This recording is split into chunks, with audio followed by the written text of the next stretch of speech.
Inizia una nuova stagione per quanto riguarda il Porto Mansuè e lo inizia naturalmente con il suo riconfermatissimo Paolo Zoppas. Buona giornata Paolo e buon inizio di lavoro.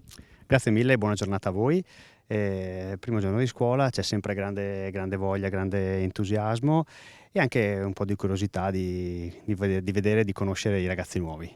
Il DS deve aver chiuso insomma il mercato più o meno, insomma, mi pare, no? Quindi con i tuoi consigli, con i consigli dello staff, che squadra avete allestito?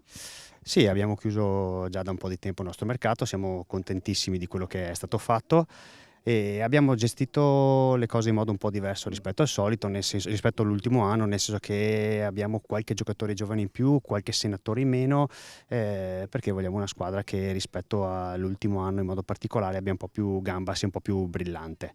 E i ragazzi nuovi sono tanti e che vengono da posti diversi e quindi ripeto siamo curiosi di conoscerli. Ecco, lo hai detto, cambiare un pochino perché che cosa non ti ha soddisfatto dell'ultima stagione, anche se poi insomma finito anche bene.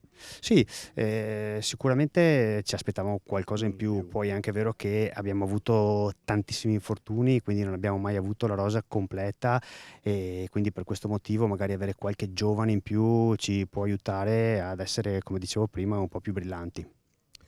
Giovani, la bilancia da un lato positiva, da un lato negativo, perché c'è anche qualche rischio a lavorare con i giovani se non si scelgono i giovani giusti.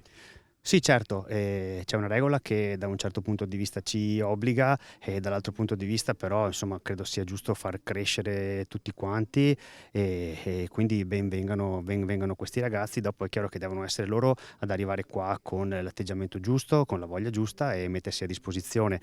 C'è posto per tutti e quindi sicuramente chi dimostrerà di esserci, soprattutto con la testa, troverà spazio.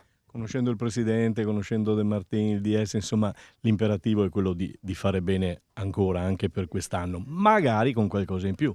Beh, sicuramente quando si viene a Porto Mansuè si viene per cercare di fare un campionato da protagonisti, questo lo sappiamo noi come staff, lo sa la squadra e adesso tocca a noi lavorare. Amichevoli?